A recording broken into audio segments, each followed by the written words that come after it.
fármaco o lo que le hace el fármaco al cuerpo? ¿Cuál de los dos? Sería lo que le hace el organismo al fármaco. Eso es el resumen. Eso es lo que estudia la farmacocinética. Pero también estudia el paso y las modificaciones que experimentan los fármacos desde que ingresan lo que se está comiendo, ¿no? Hasta que se eliminan. Entonces, comprende, algunos autores indican 5 puntos, que es LADME, LADME, y otros indican ADME. ¿Y qué tal?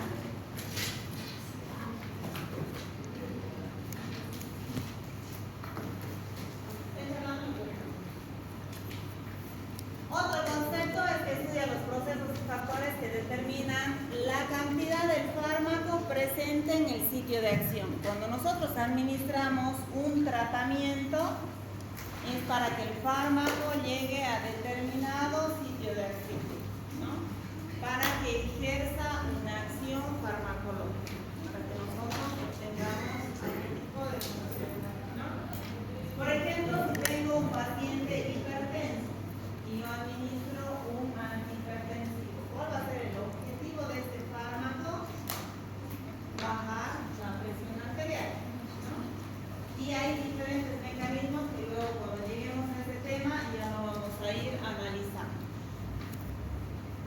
Entonces el fármaco para ejercer su acción tiene que llegar a un sitio determinado, ¿no?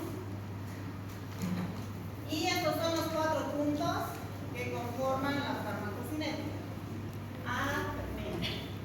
Absorción, distribución, metabolismo y eliminación o excreción. Y les decía que algunos autores aumentan la L por delante, que es liberación. Lo mismo, liberación, absorción, distribución, metabolismo y excreción.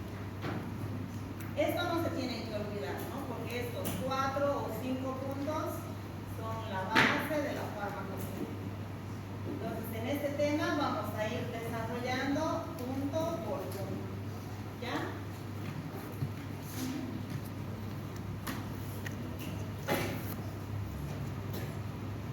Primero, el fármaco debe ingresar al organismo por distintas vías, ¿no? Puede ser por vía oral o por vía parenteral.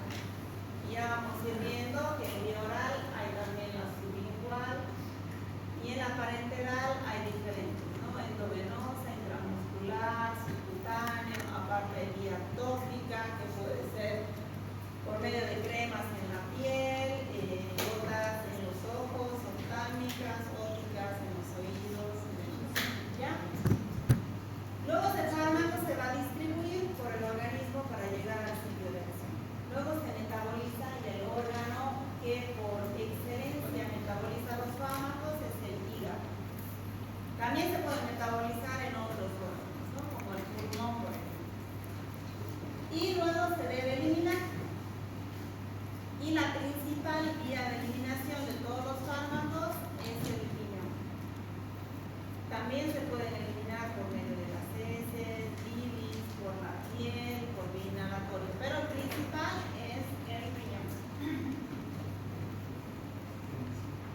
La farmacocinética me va a permitir determinar ciertos parámetros como la velocidad de absorción de un fármaco, la biodisponibilidad de este, la vida media de eliminación, la concentración plasmática total del fármaco y AUC, que es el área bajo la curva. Área bajo la curva, AUC. Esto de la concentración plasmática es muy importante en ciertos medicamentos, como por ejemplo cuando yo tengo un paciente con insuficiencia cardíaca y le administro digoxina. La digoxina es un fármaco de estrecho margen terapéutico. Significa que con pequeños cambios en la dosis yo puedo generar toxicidad en el paciente.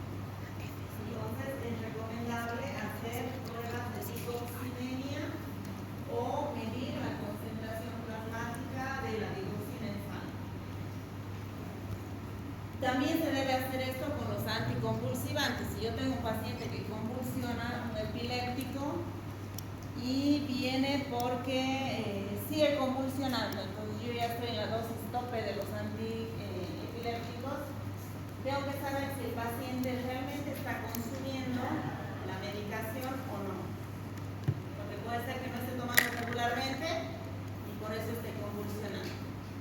O si yo le hago las concentraciones plasmáticas y veo que está en niveles óptimos, entonces significa que no está respondiendo a la medicación y yo debo cambiar de fármaco anticonvulsivante.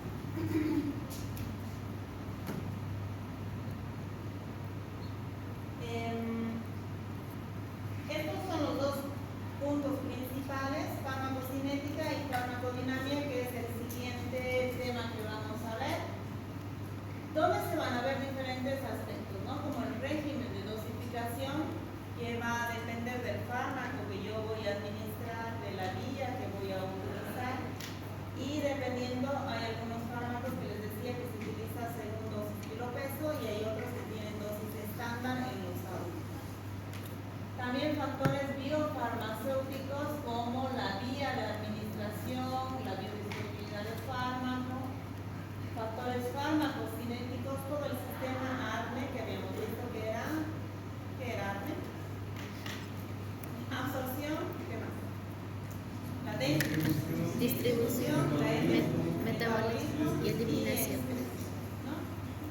La interacción que tienen los fármacos, hay también, depende de los factores clínicos como el estado fisiopatológico del paciente, si el paciente está polimedicado. Esto ocurre sobre todo en los pacientes ancianos, ¿no? Bueno, también pacientes más jóvenes que, por ejemplo, son obesos, hipertensos y diabéticos. Entonces tengo que administrar antihipertensivos, tengo que administrar fármacos para la dislipidemia y para la diabetes. 3 patologías. Entonces tiene que tomar por lo menos entre 3, 4 o 5 fármacos. Y eso ya es polifármaco. Y todos estos fármacos van a llegar a determinado sitio de acción para obtener un efecto terapéutico. En lo que se refiere a las pautas de administración, tiene mucho que ver la dosis del fármaco, ya sea dosis kilopeso o dosis estándar en los adultos, que es lo más frecuente que se usa. La frecuencia con la que se debe administrar. Hay fármacos que se deben administrar sí o sí en horario, como por ejemplo los antibióticos. Si yo administro amoxicilina, la amoxicilina se debe dar cada 8 horas. Por la vida media que tiene. Si administro la eritromicina, que es otro antibiótico, se administra cada 12 horas. Acitromicina una vez al día. Entonces, la frecuencia con la que se debe administrar ya está establecida para cada fármaco y debemos tratar de saberla, ¿no? La duración del tratamiento. Si yo tengo un paciente con una infección, con una faringoamigdalitis, el tratamiento antibiótico debe ser por 7 días aproximadamente. Si tengo un paciente con infección urinaria, igual entre 5 o 7 días. Si es una infección urinaria baja, puede ser menos. Pero si tengo un paciente hipertenso, la hipertensión es de por vida. Entonces, la duración del tratamiento va a ser de por vida, ¿no? Se debe conseguir una óptima concentración del fármaco en el lugar de acción. Para esto hay que tomar en cuenta las características de la enfermedad, la eficacia y toxicidad del fármaco. Todos los fármacos, aparte de ejercer la acción terapéutica, tienen también efectos adversos que los tenemos que conocer y explicar al paciente. Si le estoy dando insulina porque es un paciente diabético, le tengo que explicar los síntomas de hipoglucemia. Tengo que decir, si usted se pone insulina y no come, entonces puede empezar a tener, ¿cuáles son los síntomas de hipoglucemia? ¿Sabe? Temblor, sudoración, ansiedad por comer algo.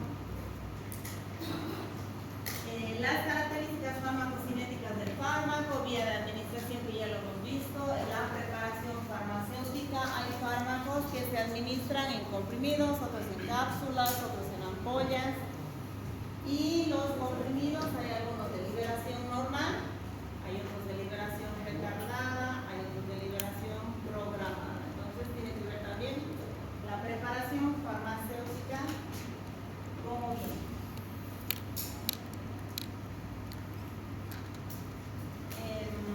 Para que ocurra la absorción, distribución, metabolismo y excreción, los fármacos tienen que atravesar las membranas celulares.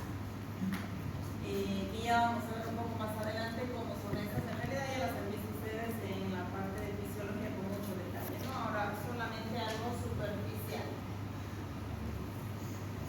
También tiene que ver las propiedades físico-químicas para que atraviesen o no estas membranas. Por ejemplo, el grado de ionización de los fármacos, el peso molecular, si son grandes o pequeñas, si son liposolubles o si son hidrosolubles. Las características de lo que les decía, ¿no? Depende del tamaño y estructura molecular. Mientras un fármaco es más pequeño, atraviesa mejor la membrana celular. En cuanto al grado de ionización, los fármacos que son no ionizados atraviesan mejor, bien ionizados. En cuanto a la solubilidad, los fármacos liposolubles atraviesan mejor la membrana celular. Y tiene que ver también la unión con proteínas para lo que es el transporte. La membrana plasmática, ya saben ustedes que es una membrana selectivamente permeable, es una bicapa lipídica que tiene como cabecitas o como cadenas hidrocarbonadas hacia el interior, ¿no? La parte hidrofílica es hacia afuera y la hidrofóbica hacia adentro. Entonces, para atravesar estas membranas, los medicamentos tienen que ser pequeños, con peso molecular bajo, no ionizadas y liposolubles. Esas son las que mejor atraviesan las distintas membranas celulares. Y también hay proteínas que están enclavadas en esta bicapa, ¿no? Que pueden ser en forma de canales de iones, canales de voltaje, por donde los fármacos atraviesan, ya sea por transporte activo, por difusión pasiva o difusión facilitada cuando se acompaña de alguna otra proteína.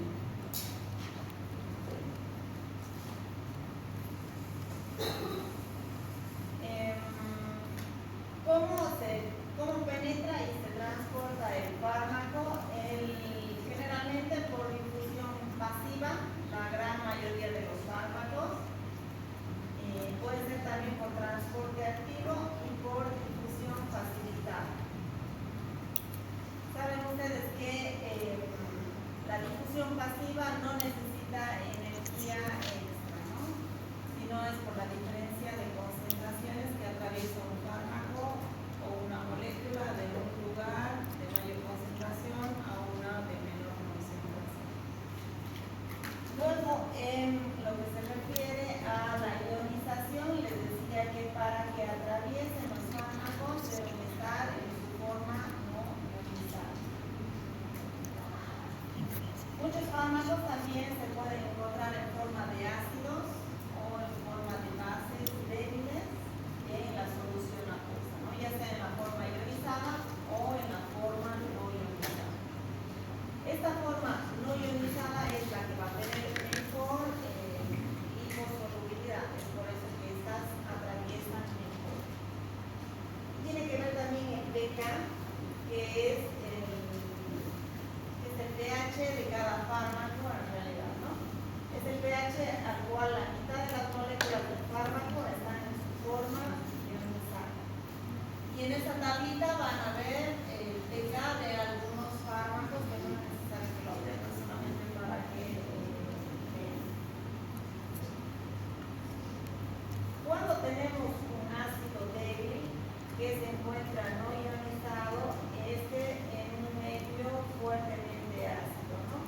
Para que se elimine un fármaco ácido, el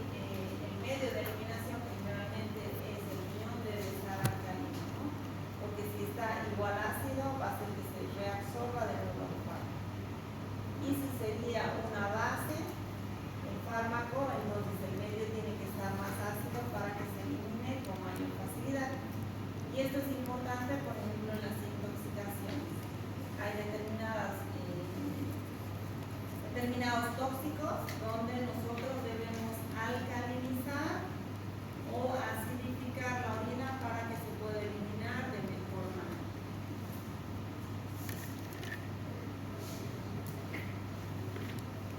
En cuanto al transporte pasivo, ya les decía que ocurre a favor del gradiente de concentración y no necesita energía, a diferencia del transporte activo, ¿no? Y existen dos formas, la difusión simple y la difusión facilitada. Esto aplico con mucho detalle en fisiología.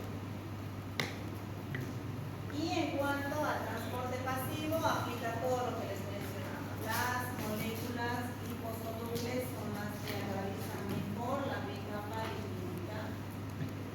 Las moléculas pequeñas, generalmente menores en Daltons, y la forma no ionizada.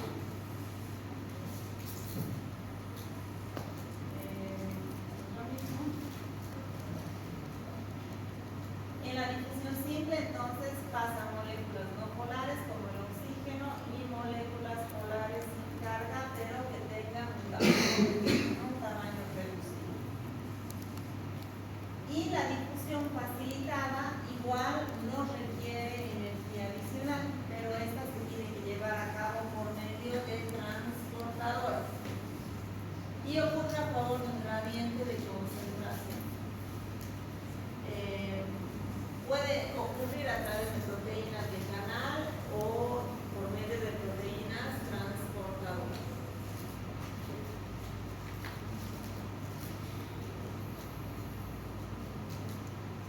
Y el transporte activo, la diferencia es que este sí requiere energía, ¿no? Para que se produzca. Y el movimiento de moléculas ocurre en contra de un gradiente de concentración, mientras que el transporte pasivo es a favor de un gradiente de concentración. Cuando hay mayor cantidad de moléculas, pasa a un lugar de menor concentración. En cambio, esto lo hace de manera contraria porque necesita energía para el transporte. Un ejemplo es la bomba sodio-potasio ATPase.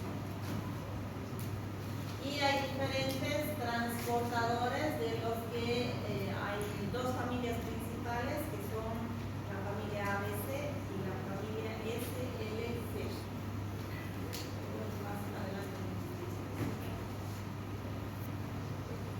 Los transportes activos requiere un transportador. Y aquí vamos a ver los conceptos de antiportador y sin portador. Antiportador es cuando una molécula va hacia adentro y la otra va hacia afuera. Ahí tienen, por ejemplo, el bicarbonato y el cloro, ¿no? Antiportador, van en sentido contrario. En cambio, sin portador, van en el mismo sentido. Ahí tienen glucosa y sodio, ¿no? Las dos van en el mismo sentido.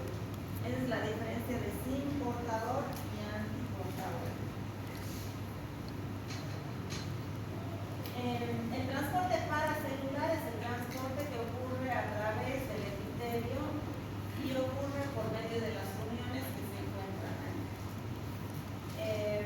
Intervienen diferentes factores como la presión hidrostática, el potencial eléctrico y el gradiente del potencial eléctrico. Esto ocurre generalmente a nivel del sistema nervioso central y escapular. Y la exocitosis y endocitosis es otro medio de transporte que se da para moléculas grandes. Todos los demás son sobre todo para moléculas pequeñas, ¿no? Endocitosis es cuando la membrana rodea al fármaco, lo rodea y lo transporta al interior de la célula. Endocitosis. Y exocitosis es que lo saca fuera de la célula, ¿no? Lo rodea y lo saca. Pero es para moléculas de gran tamaño.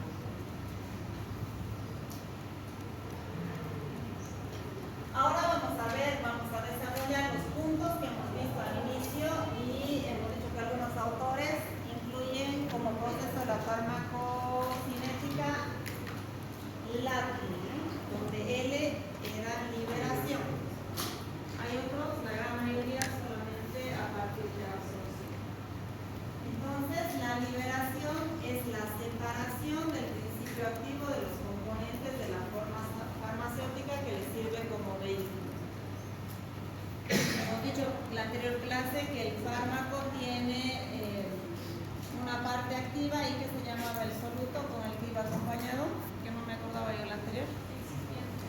con el incipiente, ¿no? Entonces, esta separación es lo que se denomina liberación y tiene 3 puntos que son desintegración, desagregación y disolución.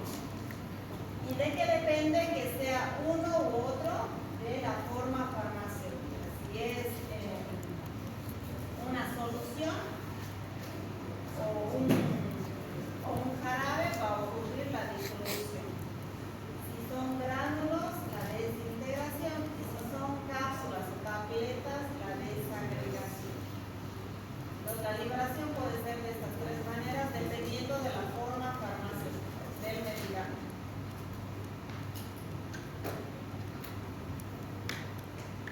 Y les decía también hace rato que hay formas farmacéuticas de liberación normal, que son la mayor parte de los fármacos, donde es difícil modular la velocidad con la que se libera el fármaco.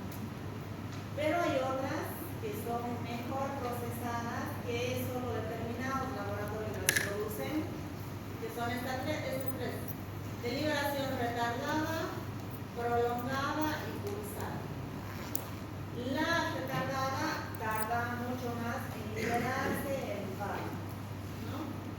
La prolongada quiere decir que se va liberando de a poquito, pero por mucho tiempo. Y de liberación pulsátil, donde la liberación es secuencial del principio al fin. Se libera un poco, pasa un tiempo, se libera otro. Pero la gran mayoría vienen de manera convencional. Nos ya van a ver después que, por ejemplo, si utilizo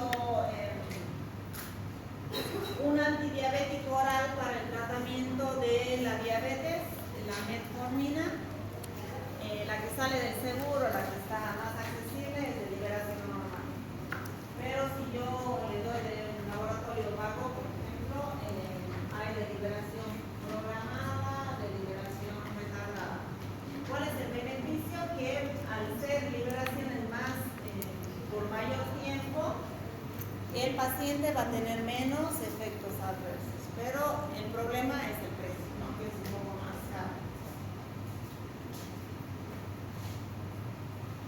Ese era el primer punto. Ahora vamos a ver la A. A era absorción y biodisponibilidad. La absorción es el traslado del fármaco desde el sitio de administración a la circulación sanguínea o al compartimento central. Desde que se administra el fármaco hasta que llega a la circulación sistémica, ¿no? ¿Cuál es el chiste? Micaela, ¿cuál es el concepto de absorción? Es dada al sitio de la circulación.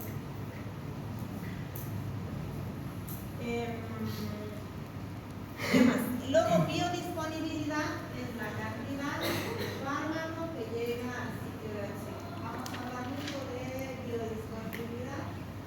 Esos conceptos los tienen que aprender, ¿no?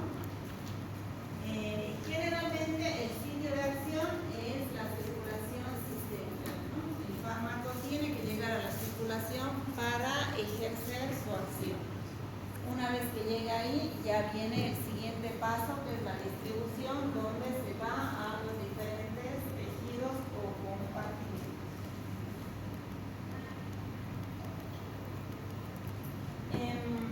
Cuando se administra un fármaco por vía oral, ya sea en forma de comprimidos, cápsulas, hay también comprimidos de administración sublingual.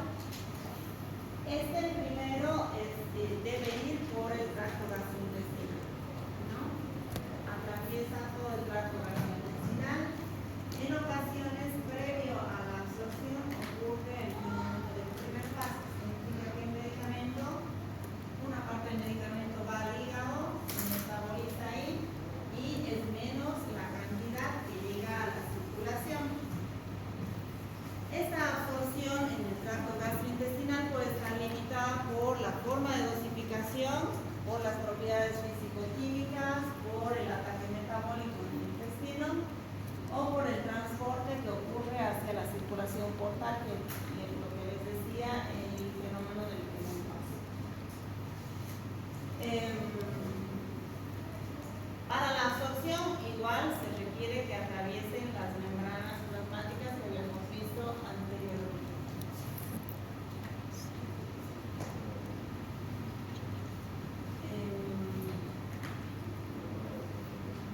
Bueno, aquí está lo que les había dicho, ¿no? El fármaco que está absorbido puede pasar al hígado, donde se puede metabolizar, y esto se llama fenómeno del primer paso. Entonces, una parte del medicamento es metabolizado y ya no va a ser todo el conjunto del medicamento el que vaya a hacer la acción cuando administro por vía oral. Pero si yo directamente lo pongo en la vena, el medicamento no sufre la absorción, o sea, no tiene que llegar a la circulación, directamente está ahí y ejerce toda la acción. Es por eso que los medicamentos que se administran por vía endovenosa, el inicio de acción es mucho más rápido, entre 2 o 3 minutos y se tiene en acción. Mientras que si yo le doy por vía oral, tarda más o menos entre media hora, 40 minutos en ejercer la acción, hasta que pasa todo el tracto digestivo, se dirige al hígado, se metaboliza.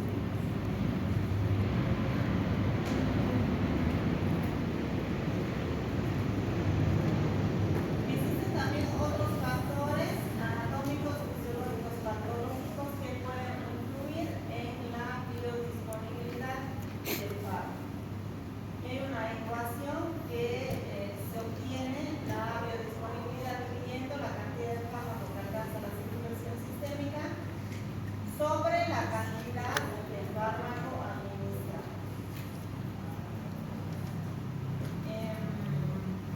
Vamos a ver lo que es cinética de absorción, que va a ser lo que cuantifica la entrada del fármaco a la circulación sistémica. La cantidad, nos va a cuantificar la cantidad, valga la redundancia, de fármaco que va a llegar a la circulación sistémica.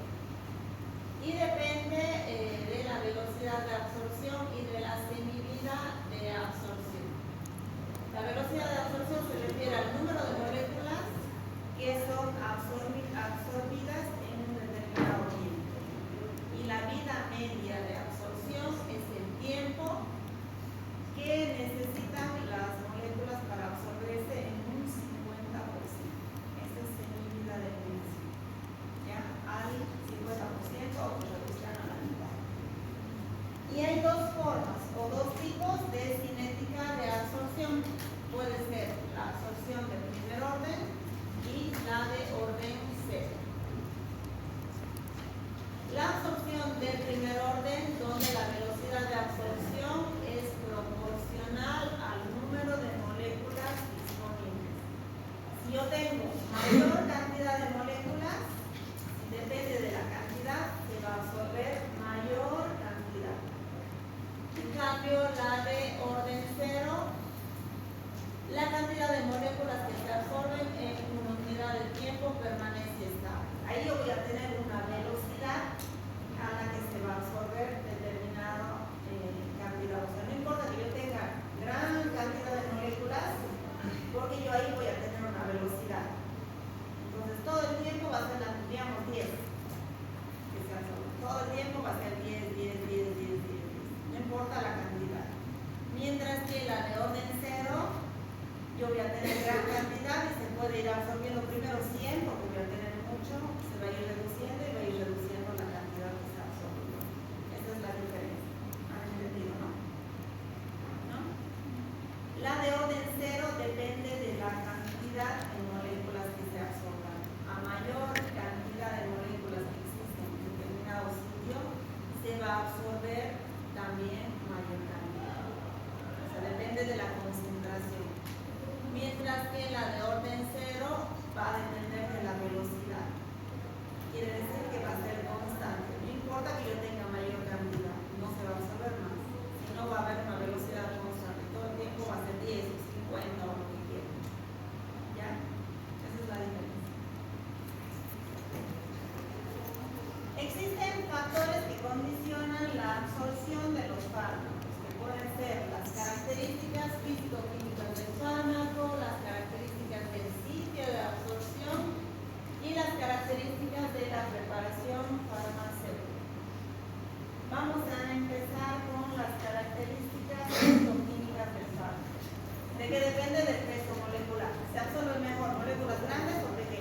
pequeñas?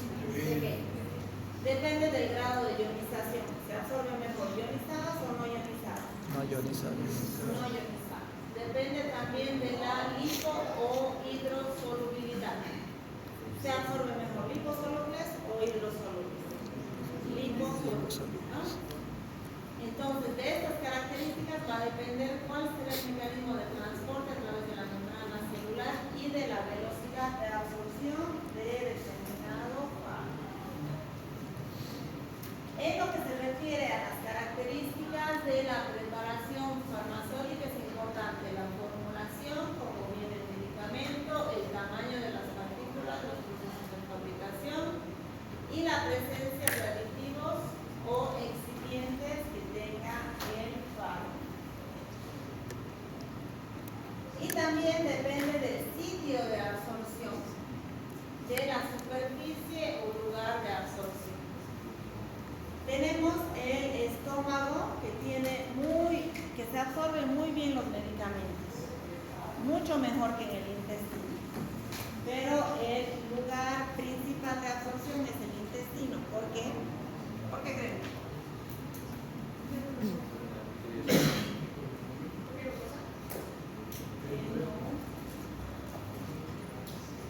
Por el tamaño. El intestino es súper largo. El estómago es pequeñito. Si bien se absorbe mejor, por el tamaño que tiene el intestino, es el órgano por excelencia de absorción. Depende también el pH del medio, el flujo sanguíneo de determinada área. Cuando el área se encuentra caliente y yo voy a administrar una crema, por ejemplo, se va a absorber mejor. O cuando hay una herida también se absorbe mejor el fármaco. Y el espesor de las membranas, ¿no? Más gruesa, menos absorción. Existen situaciones que van a alterar la absorción y que van a reducir el efecto farmacológico. Y hay factores fisiológicos, iatrogénicos y patológicos. Factores fisiológicos, ¿qué puede ser? Es diferente cómo va a ser la absorción en un niño o en un anciano o en una mujer embarazada, ¿no? Entonces vamos a ver primero, en los niños o en la infancia hay un aumento del pH gástrico, lo que hace que haya una mayor absorción. También la velocidad de vaciamiento gástrico está aumentada en los niños, entonces hay mayor absorción de los medicamentos. Luego en el embarazo existe una disminución de la velocidad del vaciamiento gástrico y el tránsito intestinal también está disminuido, ¿no? Porque el bebé va creciendo, el útero va aumentando de tamaño y todo lo que es la parte digestiva como que se va achatando, ¿no? Entonces retrasa mucho más el vaciamiento gástrico y la motilidad intestinal también. Entonces hay menor absorción. Y en los ancianos hay un deterioro fisiológico, ¿no? Igual que la piel va envejeciendo, se va arrugando, lo mismo pasa con todos los órganos. Todos los órganos van disminuyendo toda su función, van disminuyendo todo lo que es a nivel gastrointestinal y van disminuyendo la absorción. Disminuye el flujo sanguíneo, el vaciamiento gástrico y en general disminuye toda la superficie de absorción. Existen también factores patológicos que influyen en la absorción. Hay determinadas patologías que van a hacer que un paciente absorba más o menos determinados medicamentos. Cuando un paciente, hemos dicho que el hígado es el órgano donde se metaboliza mejor los medicamentos. Entonces, si un paciente tiene insuficiencia hepática, no se van a metabolizar adecuadamente los medicamentos. Pues va a haber más medicamento, mayor toxicidad por los fármacos, ¿no? En la insuficiencia renal, si el riñón no funciona, no se van a eliminar todas las toxinas que deberían eliminarse. Entonces los fármacos van a quedar acumulados en el organismo y van a recircular y van a producir toxicidad de igual manera. paciente que tiene insuficiencia renal crónica se mide según el filtrado glomerular. Después ya lo van a ver en nefrología. Entonces, se clasifica en 5 estadios de insuficiencia renal. Estadio 5, 4, 3, 2, 1. Estadio 5 significa que el paciente requiere una terapia de sustitución renal, ya sea hemodiálisis, diálisis peritoneal o trasplante renal. Entonces, si mi paciente tiene algún estadio de insuficiencia renal, yo tengo que calcular, hay unas tablitas que no es necesario aprendérselas, pero ustedes buscan en el internet y se calcula la dosis del fármaco según filtrado glomerular. Es decir, que se va reduciendo la dosis en los pacientes que tienen insuficiencia renal. No es la misma dosis que en una persona normal. Hay enfermedades endocrinológicas que también afectan la absorción. Por ejemplo, los pacientes diabéticos también está reducida la absorción. Y enfermedades cardiovasculares de igual manera. Porque al no funcionar la bomba disminuye la irrigación a todos los líquidos, ¿no? Entonces va a desgastarse toda la parte gastrointestinal, gastrogás. Enfermedades respiratorias influye en lo que se refiere a la vía inhalatoria. Los fármacos para las enfermedades pulmonares se deben administrar por vía inhalatoria porque van directamente a los pulmones donde yo necesito que ejerza la acción y de esa manera no va a la circulación sistémica o va a muy poca cantidad. Pues no voy a tener tantos efectos adversos. Las vías de administración son las que les he mencionado: oral, parenteral, tópica, y dentro de las tópicas hay una la óptica, a nivel de la piel, ocular también. Las entéricas entonces serían vía oral, vía rectal y vía sublingual. Parenterales, endovenosa, intramuscular, subcutáneo, intraarterial, intratecal y la intraperitoneal. La intratecal es la que se hace mediante punción lumbar, sobre todo en los pacientes con leucemia. Viene el hematóloga, le hace una punción lumbar en la columna y por ahí le administra el medicamento. Esa es la intratecal. Inhalación para los fármacos de enfermedades pulmonares, transdérmicas y las tóxicas. La vía de administración endovenosa es la que inicia la acción primero, luego le sigue intramuscular, oral, rectal.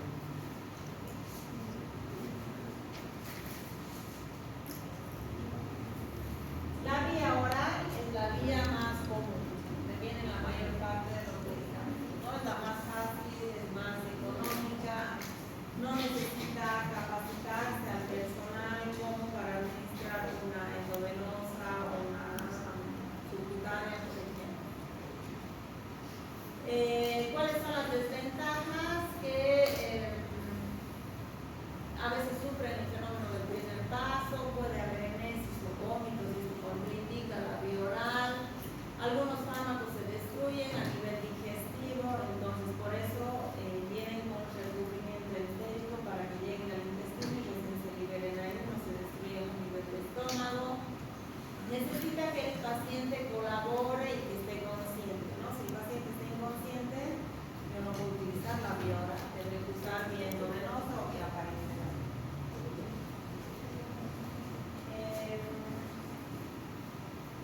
El vaciamiento gástrico, puede haber factores que aceleran el vaciamiento y otros factores que enlentecen el vaciamiento gástrico. Y también influye la forma farmacéutica, ¿no? Si es en forma de cápsula, si es en comprimidos, si es de liberación intérica, liberación retardada, programada. Esto ya lo hemos visto, preparados con liberación controlada, cumplimiento del médico. Y el fenómeno del primer paso, que era cuando los medicamentos van al hígado, sufren el metabolismo y no es toda la cantidad de fármacos que llega a ejercer la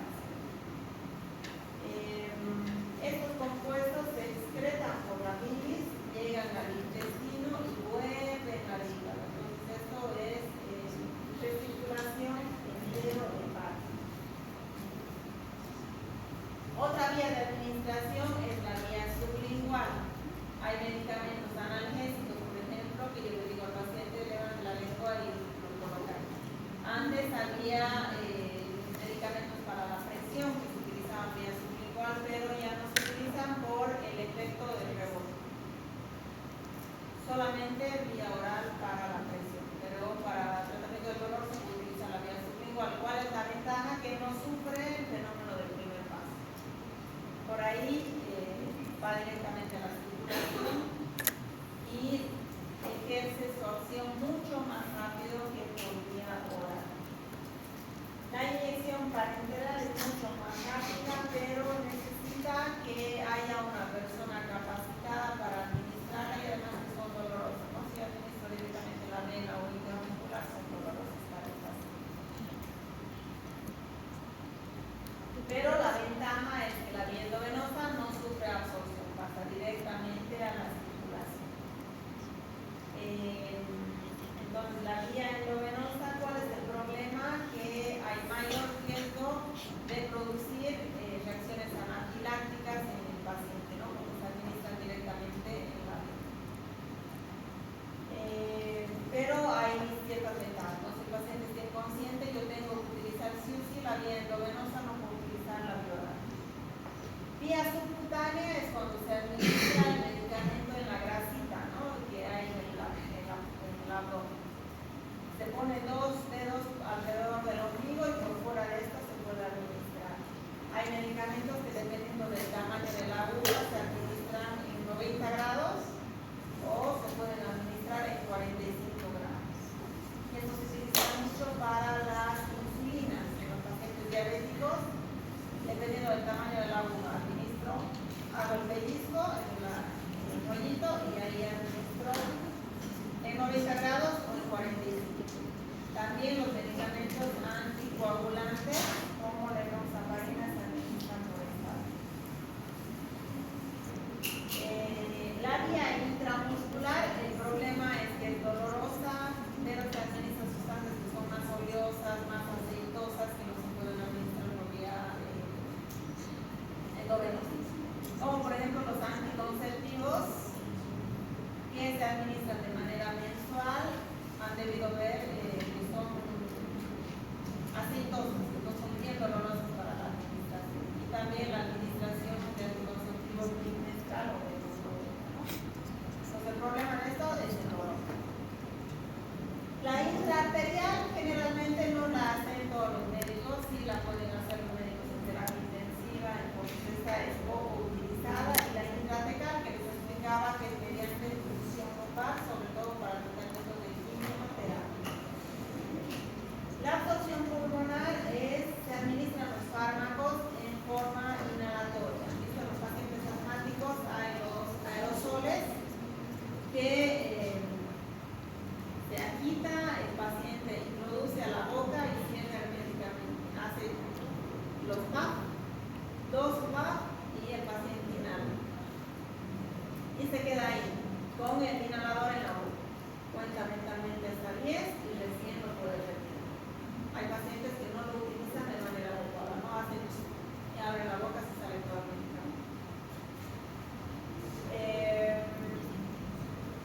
¿Cuáles son las ventajas de estos fármacos por vía pulmonar? Que el fármaco va directamente donde yo necesito, a la vía respiratoria, y se absorbe en poca cantidad a la circulación sistémica, llega en poca cantidad a la circulación sistémica. Entonces no va a haber tantos efectos adversos como si yo lo administraría vía oral. Y la administración rectal, que es en forma de supositorios, igual hay varios analgésicos, se utiliza sobre todo en los bebés, en los abuelitos, donde un 50% sufre el fenómeno del primer paso y un 50% no sufre ese fenómeno del primer paso. Entonces la acción es relativamente rápida igual. Aquí están supositorios de glicerina, los analgésicos, diclofenaco, paracetamol, vienen en forma de supositorios. Y la aplicación tópica, que es por medio de cremas, por medio de gotas oftálmicas o colirios, gotas ópticas en el oído.